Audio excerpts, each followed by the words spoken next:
महोदय, महोदय, आप क्षत्रिय हैं और क्षत्रिय तो दयालु होते। यदि आप में से पहले ही किसी ने लक्ष्य वेध कर लिया होता तो इस बालक को धनुष उठाने का अवसर ही प्राप्त नहीं होता।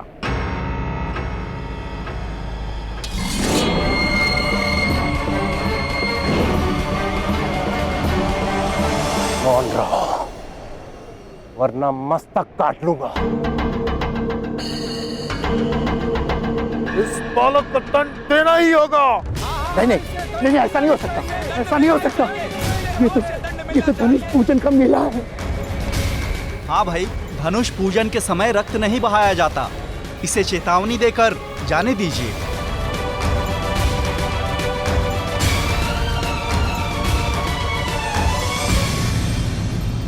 आज तो हम इसे क्षमा कर रहे हैं। दूसरी बार यदि इस बालक ने धनुष उठाया तो इसे दंड दिया जाएगा। आप महोदय, आप ही के गांव का है ना यह बालक, इसे दंड देने का दायित्व अब आपका होगा। निश्चिंत रहिए, पूर्ण लक्ष्य रखूंगा इन लोगों पर।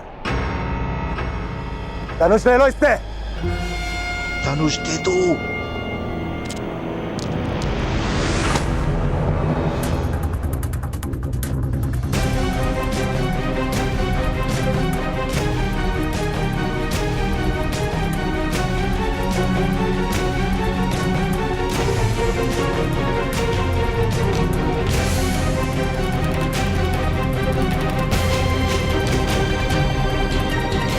धनुष दे दो।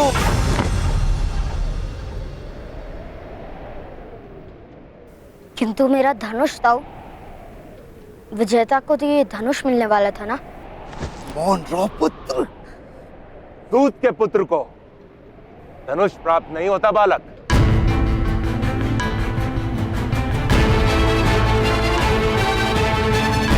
केवल जो क्षत्रिय के घर में जन्म लेता है उसे धनुष प्राप्त होता है।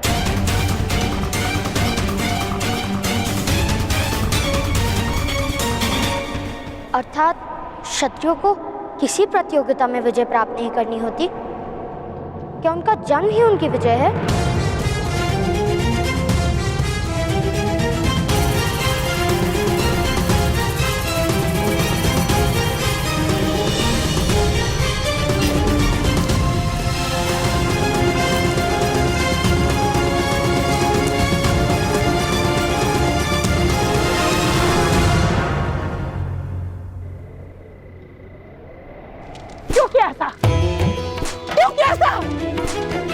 क्यों स्पर्श किया धनुष को?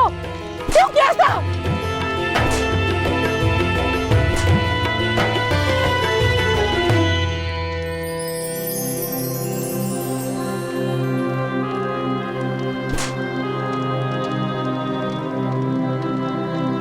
क्यों किया ऐसा?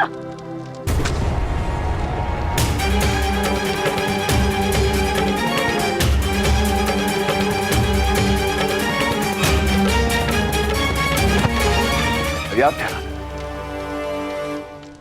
छोड़ दो। शोन के प्राण संकट में डाल दिए इसने। इसके कारण हम सबके प्राणों पर संकट आ गए। किसने कहा था धनुर्धारी बनने को? राधा, समाज का व्यवहार, उसकी परंपरा एक बालक कैसे समझ पाएगा? दंड प्राप्त करके इसे जीवन भर ये मां स्मरण रहेगी और ये भी स्मरण रहेगा कि ये एक सूत है।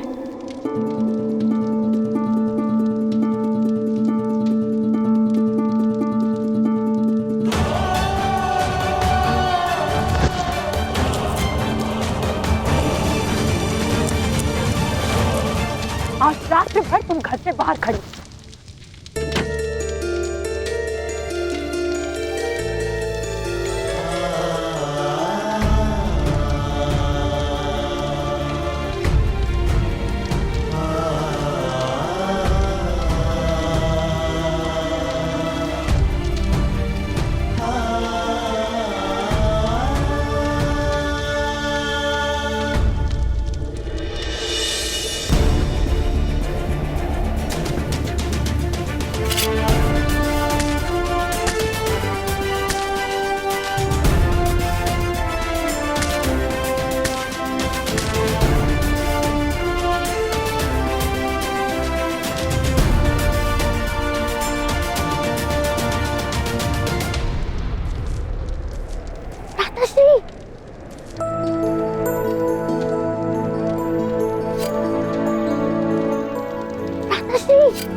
चलिए ना अंदर, माता सो गई है।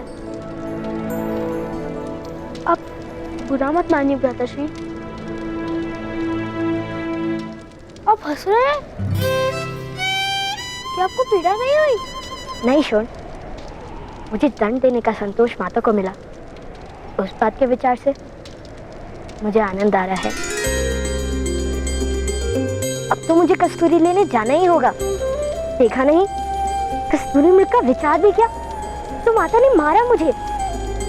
पहली बार मारने के लिए स्पर्श किया मुझे। तो विचार करो, अगर मैं कस्तूरी मृग ले आऊंगा तो माता मुझे कितना प्रेम करेंगी ना। वो तो सच है भ्राताश्री, किंतु धनुष?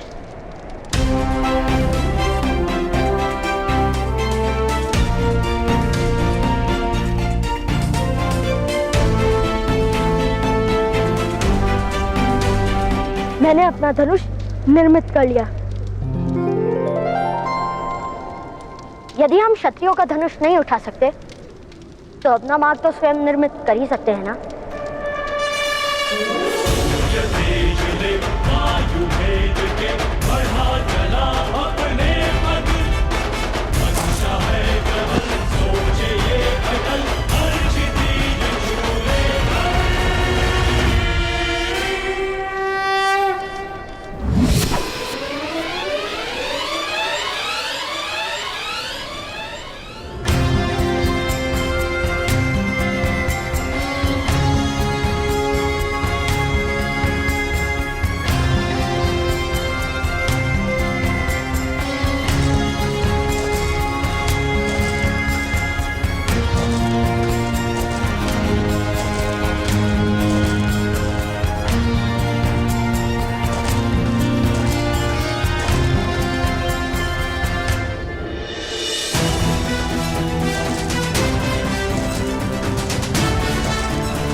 कस्तूरी मृग मित्र, तुम्हें ही तो लेने आया हूँ।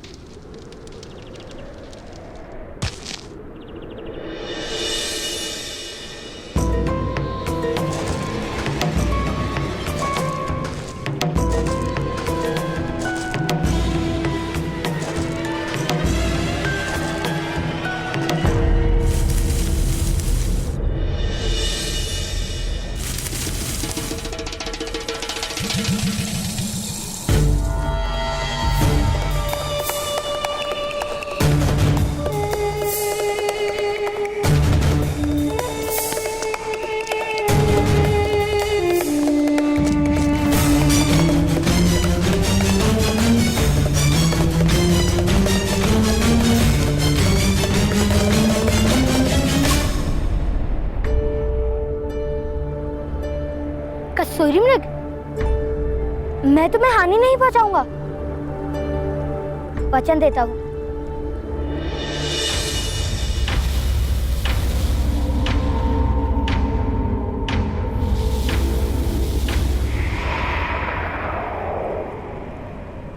चिंता मत करो, बस एक बार मेरी माता से मिल लो, फिर मैं यहाँ तुम्हें स्वयं छोड़ जाऊंगा।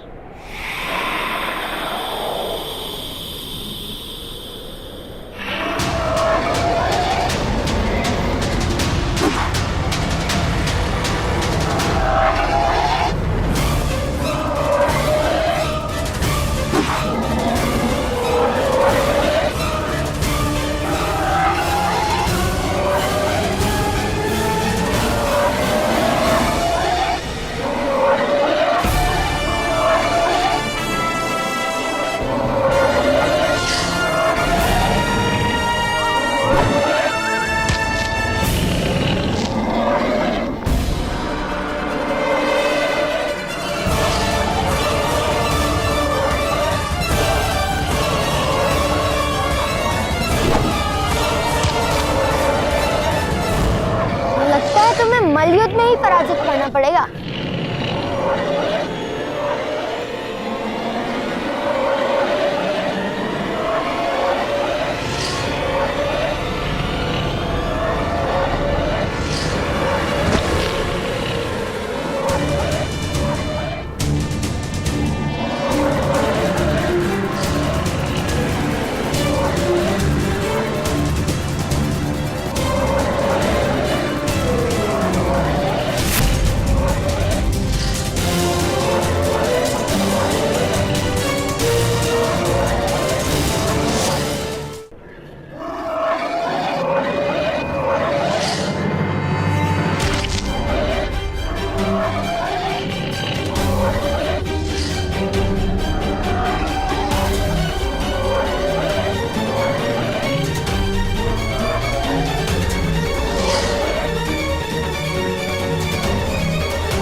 यहाँ अकेले इस वन में क्या कर रहे हो? उचित क्या जो आपने उस रीछ की रक्षा की।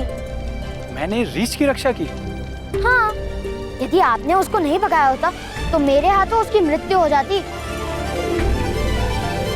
क्या नाम है तुम्हारा पुत्र? कर्ण, राधे कर्ण। कहाँ रहते हो? और मैं घर पे रहता हूँ। मेरे गांव का नाम है शंकुप्रद। शंकुप्रद? ऐसे किसी गांव का नाम तो नहीं सुना मैंने। आप हमारे गांव आएंगे और गांव में किसी से भी नाम पूछ लेंगे तो वो आपको नाम बता देंगे, तब सुन लेना। यहाँ क्यों आए हो पुत्र? मैं अपनी माता के लिए कस्तूरी मृग लेने आया हूँ। किंतु आप कौन है महोदय? मैं सन्यासी हूँ।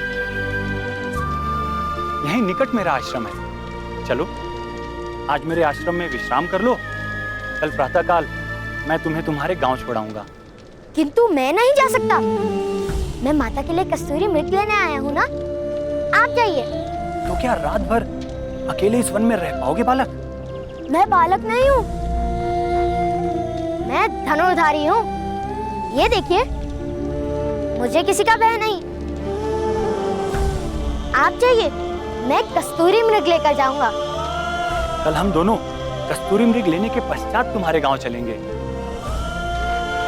आज रात मेरे आश्रम में अतिथि बनने की विनती है धनुर्धारी। और आपको भोजन भी तो करना होगा। ठीक है, अब कल रीछ की रक्षा करना और मैं मृग पकड़ूंगा।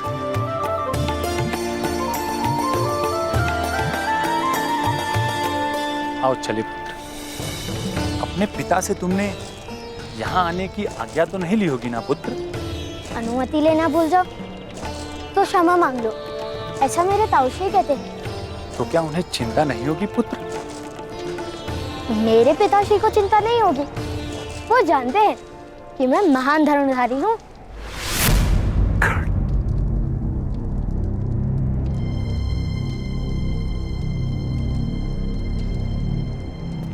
कर्ण, छोड़।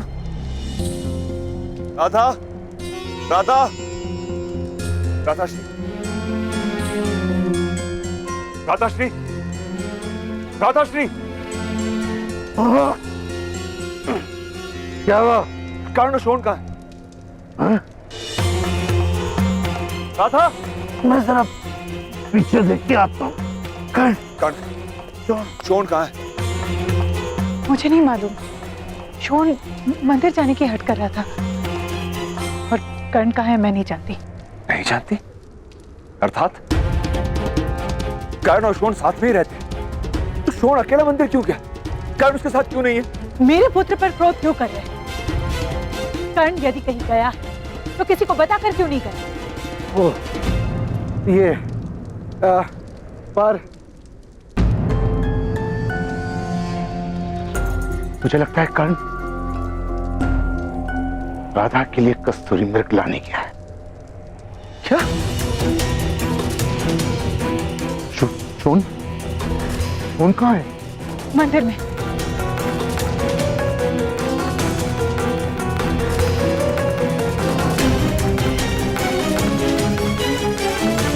वो हर क्षण तुम्हारा पुत्र बनने का प्रयत्न करता है और तुम एक बार उसकी माता नहीं बन सकती।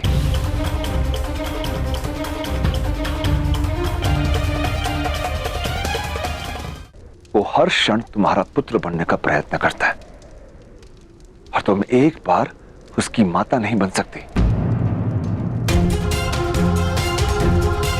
मैं उसकी माता नहीं हूं। मैंने केवल उसे आश्रय दिया है।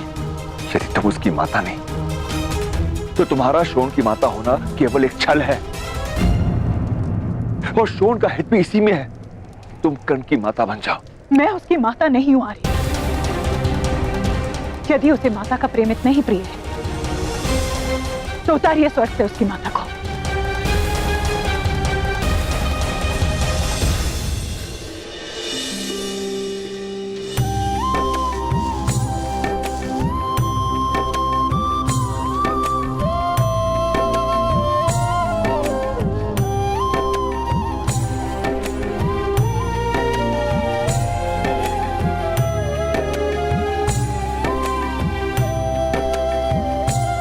कुंती, देखो कौन आया है।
कुंती, देखो कौन आया है।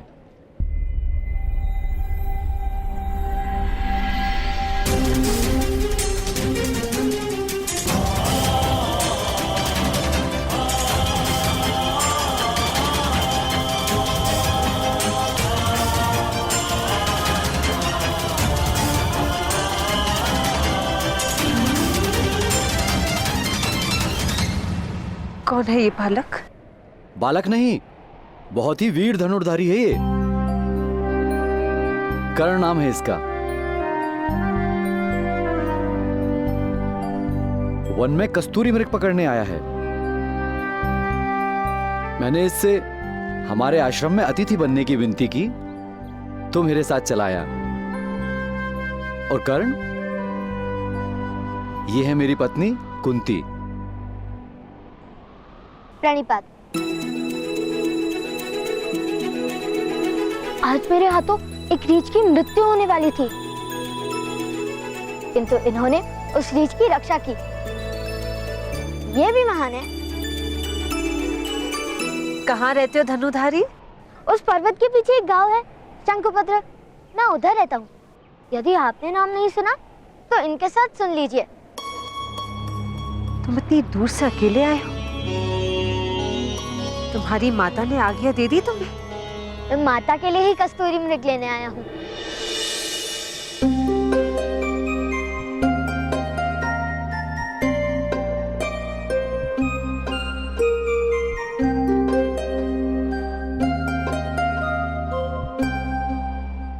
बात बताइए महोदय, आपके आश्रम में भोजन नहीं करते? अवश्य होता है पुत्र। क्यों? आपकी पत्नी यहाँ है, तो भोजन कौन बनाएगा? पुत्र, भोजन मेरी दूसरी पत्नी बनाती है।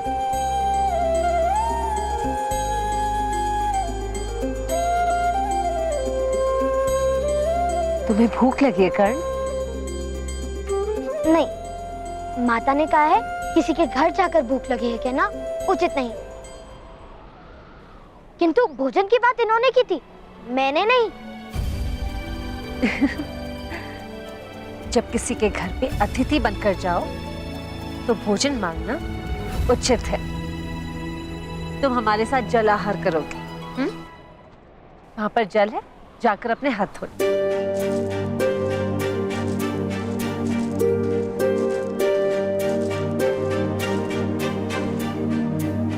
ये हमारे साथ भोजन करेगा? इसकी जात क्या है आर्य? बालकों और सन्यासियों की कोई जात नहीं होती माधुरी। ये बालक है और हम सन्यासी, तो जात क्या पूछना? कुंती, आज कर्ण को अपने हाथों से भोजन खिला दो और माता बनने का सुख प्राप्त कर लो।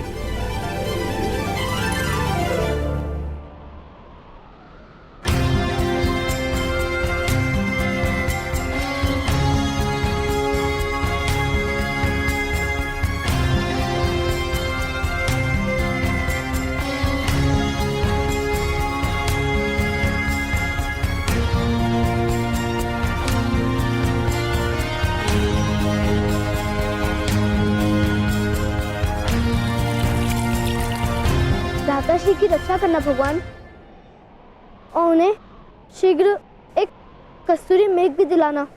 जब तक भ्राताश्री सुखरूप लौटते नहीं, तो तब तक यहाँ आपके सामने एक पैर पर खड़ा रहूंगा। सुन! अभी मैं जाता हूँ, किंतु जब पिताश्री कार्य के लिए निकल जाएंगे, तब मैं वापस आकर यहाँ आपके सामने एक पैर पर खड़ा हो जाऊंगा। किंतु मैं उपस्थित नहीं, इस कारण आप भ्राताश्री का रक्षण मत बंद कर देना। छोड़! छोड़! कर्ण का क्या उसने कोई धनुष तो निर्मित नहीं किया? उत्तर दो छोड़! यदि वो किसी मूर्खतापूर्ण साहस करने निकला है तो बता दो। कर्ण के प्राण संकट में हो सकते हैं शोन, उत्तर दो। भ्राताश्री कस्तूरी मेघ लाने गए हैं उस पर्वत पर।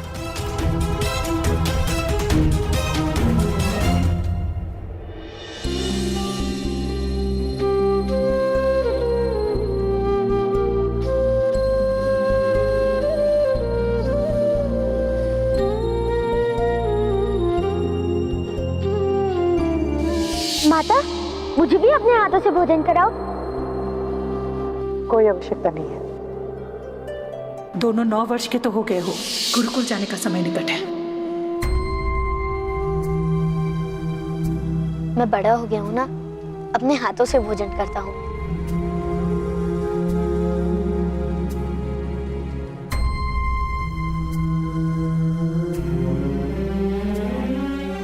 किंतु हमारे घर में अतिथियों को अपने हाथ से भोजन कराना एक प्रथा है।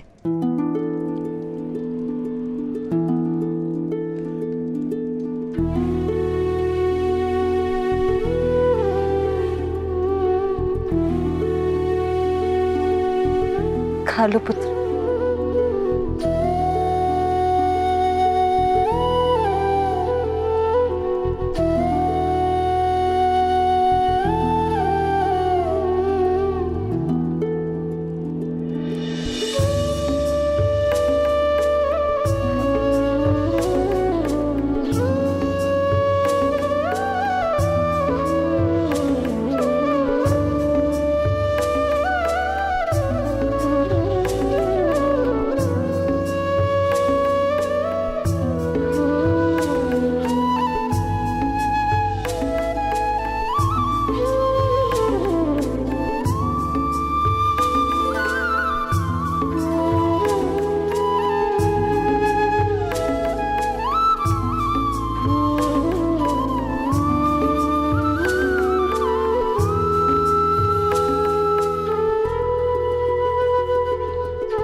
रहे आप? कर्ण आ जाएगा, उसकी इतनी चिंता करने की कोई आवश्यकता नहीं। सुनो राधा, सोनार के पास एक अज्ञानी हीरा लेकर गया। उसे मूर्ख बनाने के लिए सोनार ने उस हीरे को मिथ्या कहकर फेंक दिया। हीरा टूट गया। पास पड़े एक पत्थर ने पूछा, तुम तो वास्तव में हीरे हो, टूट कैसे गए? हीरे ने उत्तर दिया, मेरा मूल्य जानते हुए भी मुझे मूल्यहीन कहा गया। मेरा हृदय टूट गया। कर्ण का मूल्य जानते हुए भी उसका हृदय मत तोड़ देना।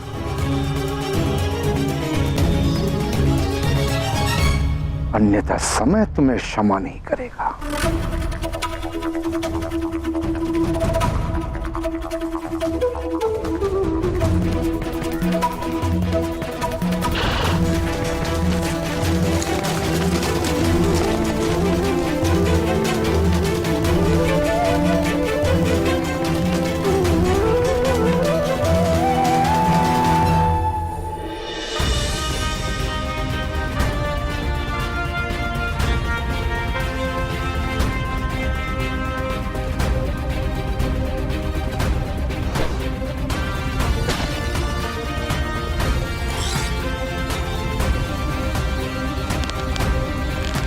धनुर्धारी, क्या मेरे सरसंधान की विधि उचित है?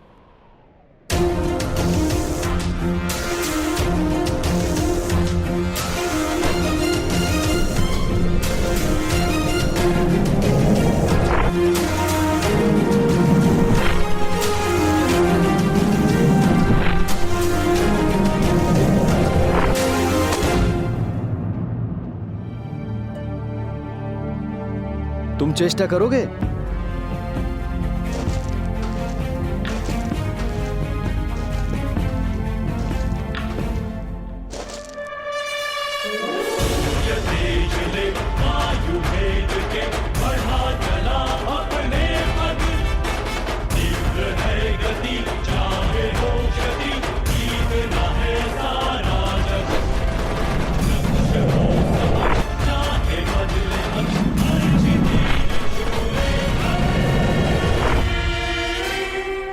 अद्भुत वत्स, तुम इस आयु में इतने अद्भुत धनुर्धारी कैसे बन गए? मेरा तीर तो चला गया, आपका तीर लौट कर कैसे आया?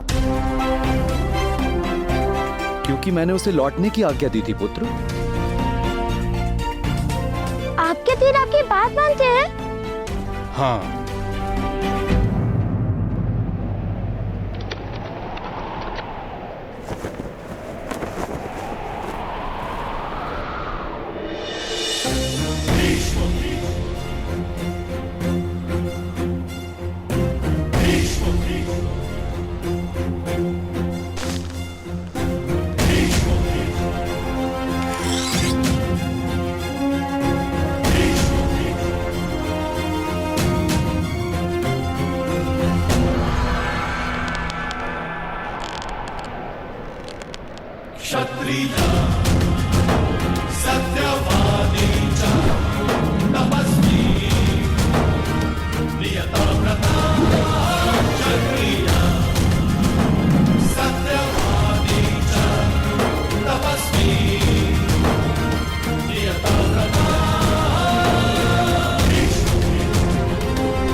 बाणों का तो कर्तव्य है बाणावली की आज्ञा का पालन करना।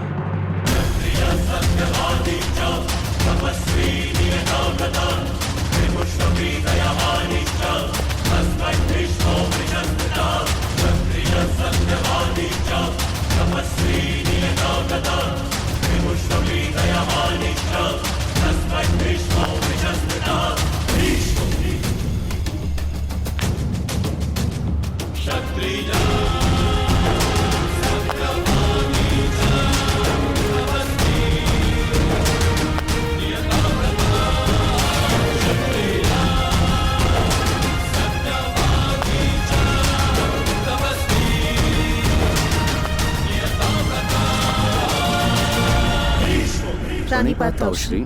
आयुष्यमान भव, तुम दोनों का कल्याण हो। कुंती पुत्रवती भव।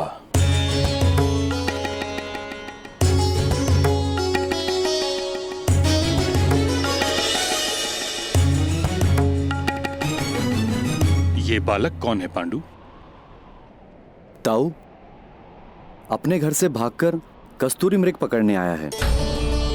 मुझे वन में मिला तो इसे अतिथि बनाकर अपने साथ लाया। कर्ण, ये है मेरे ताऊश्री महामहिम भीष्म।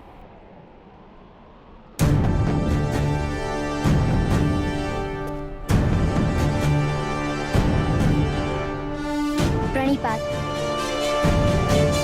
और ताऊ बहुत ही वीर धनुर्धारी है ये।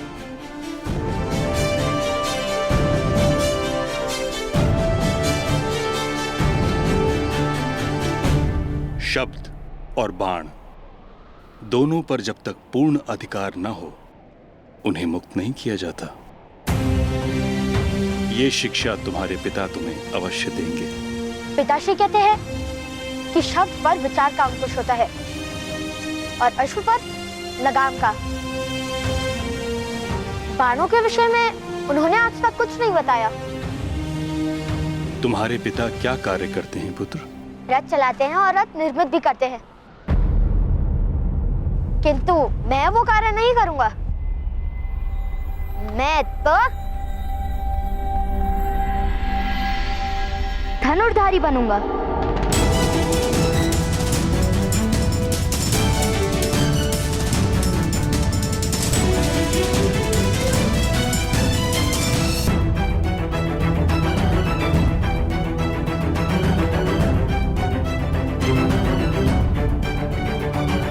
पुत्र का कर्तव्य होता है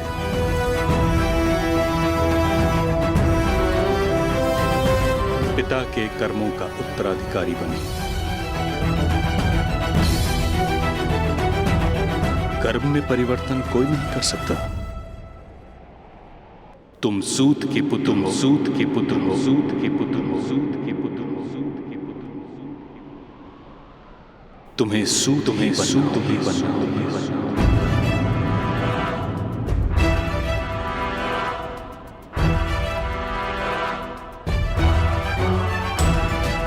धनुर्विद्या केवल क्षत्रियों के लिए होती है। किंतु यदि बालकों की कोई जात नहीं होती तो बड़े होकर उनको जात कैसे प्राप्त हो जाती है? जात क्या कोई फल है जो पौधों पे नहीं उगता किंतु वृक्ष पे उग जाता है?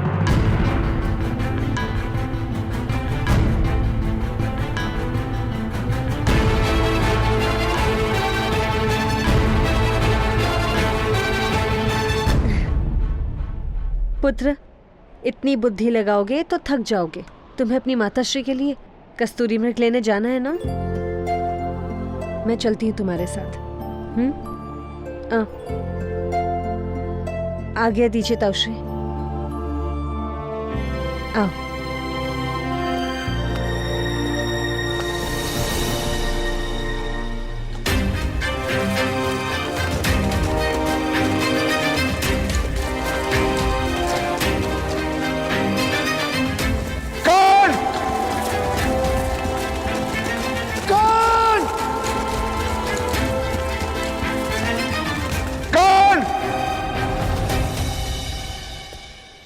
पुत्र पांडु।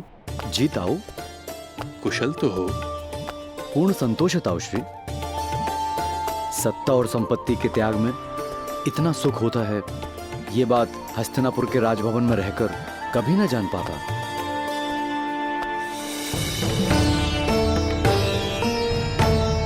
ताऊ, हिमालय की पर्वतमालाओं में प्रातःकाल जब सूर्य उगता है तो आत्मा की गहन गुफाओं तक उसका प्रकाश फैल जाता है।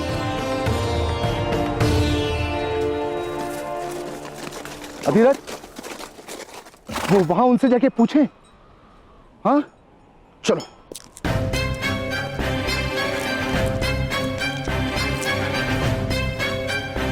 क्षमा कीजिए ऋषिवर, एक बालक इन पहाड़ों में कस्तूरी मृग पकड़ने आया है। क्या आपने देखा उससे? कर्ण, वो हमारे ही आवास में है। क्या वो आपका पुत्र है? जी। घबराइए मत महोदय, कर्ण सुरक्षित है। वो और मेरी पत्नी कस्तूरी मृग लाने गए हैं। आपका बहुत ऋण है जो आपने उसका रक्षण किया। थोड़े समय विश्राम कर लो, मेरी पत्नी और कर्ण बस आने ही वाले होंगे। जी।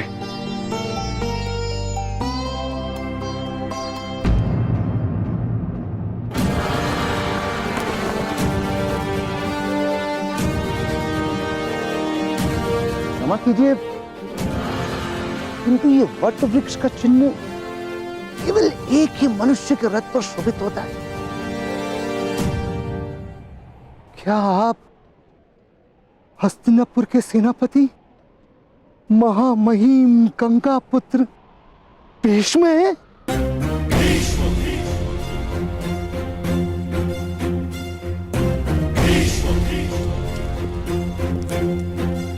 कल्याण हो पुत्र।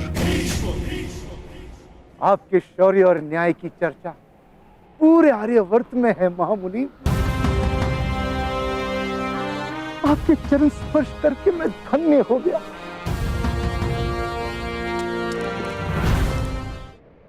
आप हस्तिनापुर के सम्राट पांडु हैं? हस्तिनापुर का पूर्व सम्राट। आपका विवाह तो कुंती भोज की राजकुमारी कुंती के साथ हुआ है महाराज।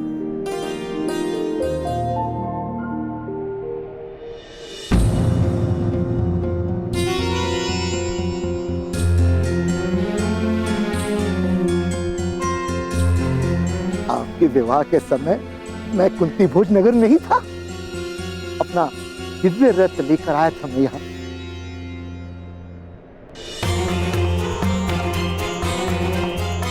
कर्ण कहाँ है महाराज? चिंता ना करें महोदय, वो मेरी पत्नी कुंती के साथ कस्तूरी मृग लाने गया है। हम कर्ण को ढूंढने जाते हैं महाराज। भ्राताश्री शीघ्र कीजिए। उस पर कोई संकट नहीं आएगा, आप निश्चिंत रहिए। मेरा पुत्र संकट से दूर रह नहीं पाता महाराज। कहीं उसके कारण महारानी कुंती पर कोई संकट ना आ जाए। भ्राताश्री शीघ्र कीजिए।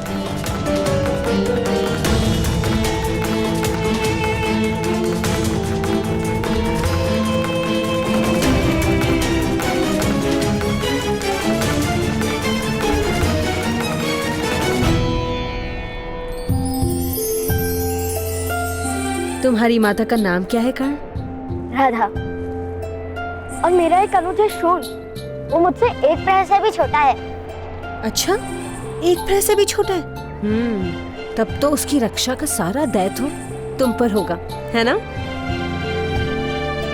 मैं सदा ही उसका रक्षण करता हूँ, इसलिए तो मैं कस्तूरी मृग पकड़ने अकेले आया हूँ। वरना उस पर संकट आ सकता था ना। चलो कुछ देर वहाँ विश्राम करते हैं। नहीं नहीं, मेरे पास विश्राम करने का समय नहीं। मुझे माता के लिए कस्तूरी मृग पकड़ने जाना है ना।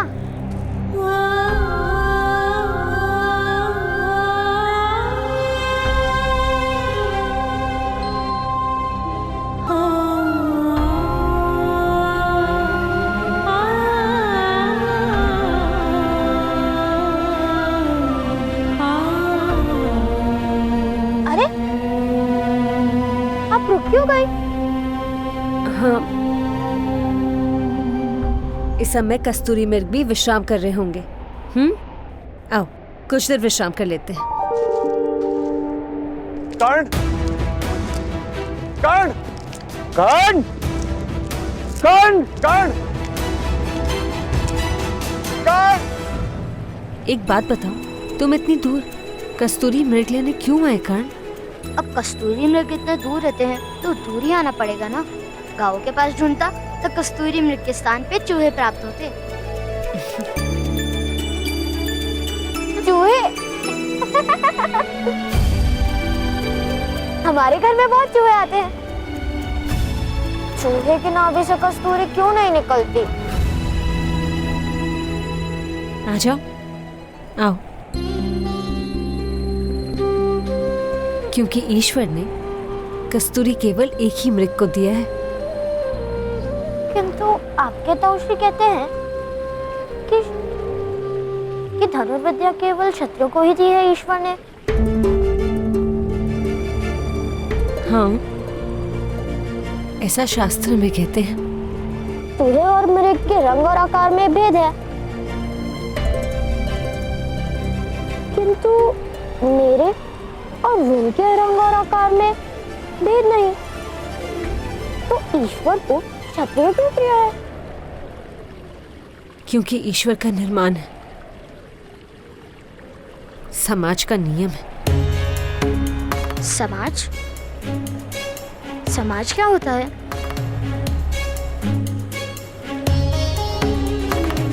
समाज ईश्वर से भी अधिक शक्तिमान होता है पुत्र। ईश्वर से भय नहीं लगता, समाज भयभीत करता है।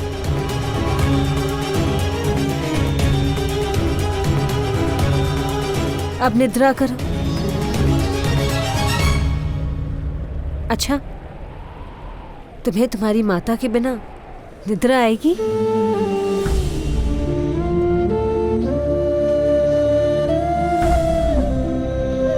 माता मुझे प्रतिदिन लोरी सुनाती है। रोहन छोटा है ना, इसलिए माता उसकी खाट पर बैठकर उसके बाल सहलाती है। किंतु वो लोरी मैं भी सुनता हूँ। आपका तो कोई बालक नहीं।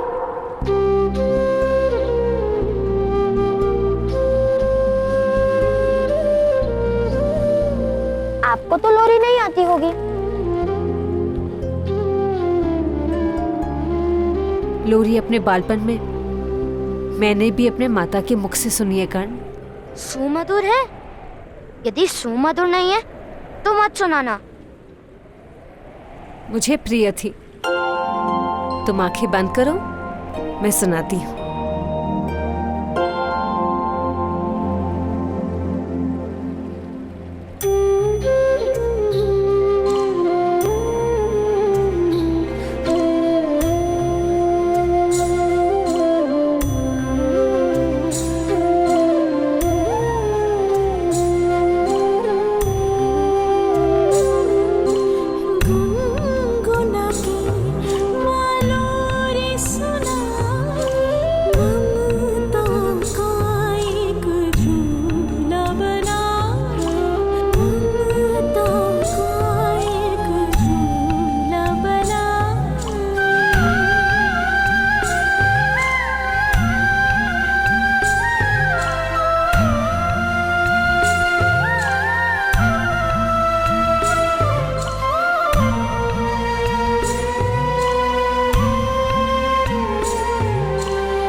आधी रात कर्ण कुंती के साथ है, विषय की कोई चिंता नहीं।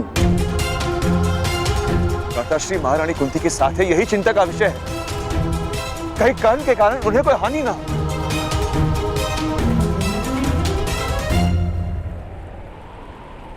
चलिए देवी कुंती, आप मेरी सहायता करने वाली थी ना कस्तूरी में पकड़ने में। रुकिए। कर्ण रुको। कर्ण मैं आ रही हूँ। कर्ण।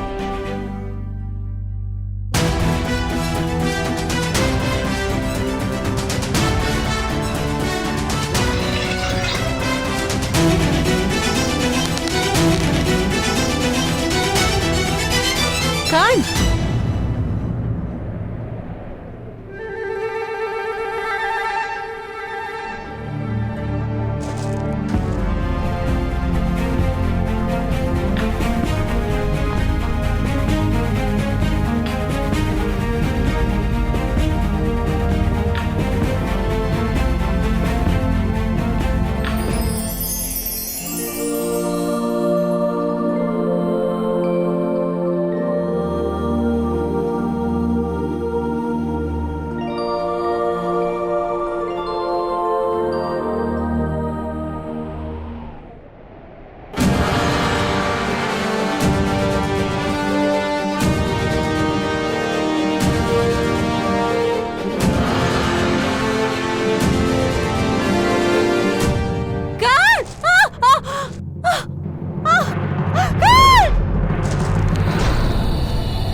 तुम ठीक तो हो ना? कोई घाव तो नहीं है, कोई पीड़ा तो नहीं है ना? तुम पुत्र कितने भयभीत क्यों हो पुत्र? मौन क्यों हो पुत्र? क्या हुआ? मैं पर्वत से गिरने वाला था और क्या हुआ? हाँ?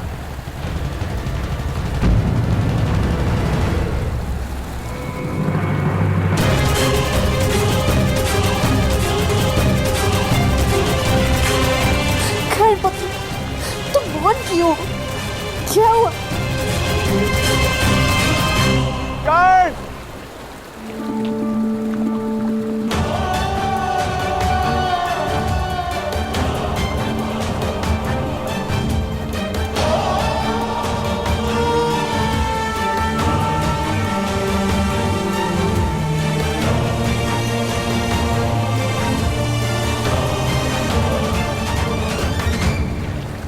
ईश्वर की कृपा कि तुम ठीक हो।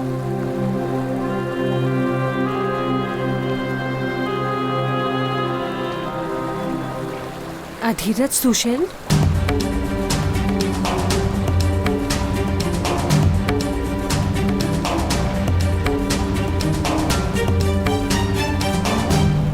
आप मेरे पिता के सारथी थे ना? जी महारानी, ये कर्ण है, मेरा पुत्र।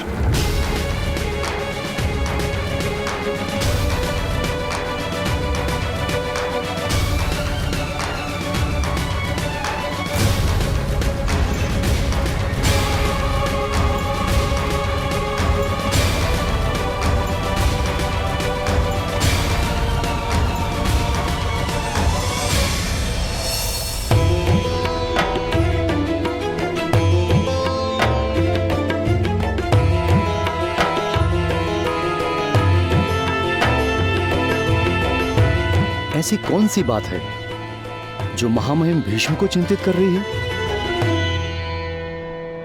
जब तक हस्तिनापुर के सिंहासन पर धर्म और सामर्थ्य मिल नहीं जाते, मेरा जीवन कार्य पूर्ण नहीं होगा। मुझे मुक्ति नहीं मिलेगी। किंतु ताऊ, ज्येष्ठ भ्राताश्री तो सिंहासन पर बैठे ही हैं। धृतराष्ट्र जन्म से अंध जो हैं, क्या कर सकते हैं अगर प्रजा उसे राजा मानने को सज्ज नहीं? दुखदाई है किंतु समाज का सत्य है। पुत्र, एक मर्यादा 100 सामर्थ्य को छुपा देती है।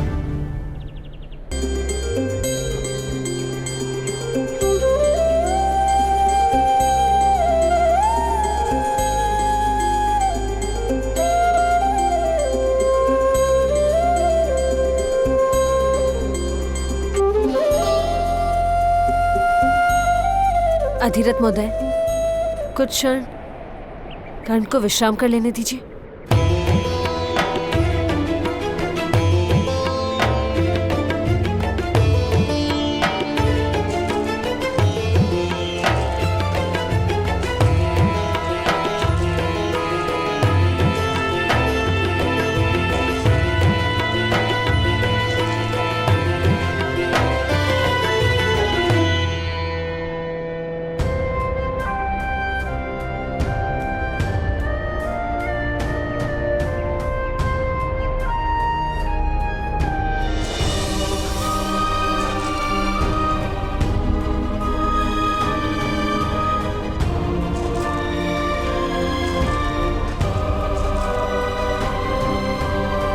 अधिरथ महोदय, सहसा आपने मेरे पिता की सेवा से निवृत्ति क्यों ले ली थी? शीघ्र ही आप मुख्य सारथी बनने वाले थे। महत्वाकांक्षा तो वही थी राजकुमारी, किंतु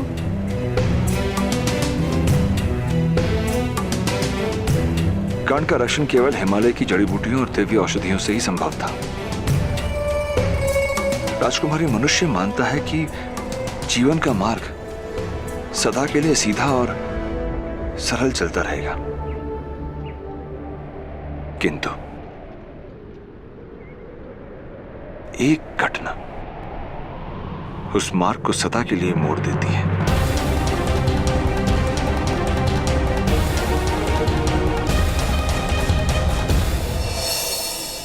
किंतु ताऊ, भाभी श्री की कोख से जन्म लेने वाली संतान तो राजा बन ही सकती है। वत्स, यही तो पीड़ा है। गांधारी पिछले 1 वर्ष से गर्भवती है, किंतु प्रसव ही नहीं हो रहा है। लोगों ने कहना शुरू कर दिया कि एक अंध को राजगद्दी पर बैठाकर राज परिवार ने घोर पाप किया है। देवता उसका दंड दे रहे हैं। हस्तिनापुर के लोगों ने हस्तिनापुर को त्याग कर अन्य राज्यों की ओर प्रस्थान करना आरंभ कर दिया है।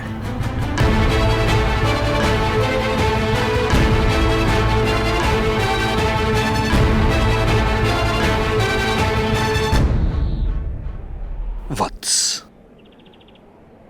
बुद्धिमान व्यक्ति वही है जो ईश्वर की इच्छानुकूल कार्य करे। ईश्वर की इच्छा शायद यही है कि कुंती का पुत्र हस्तिनापुर का सम्राट बने।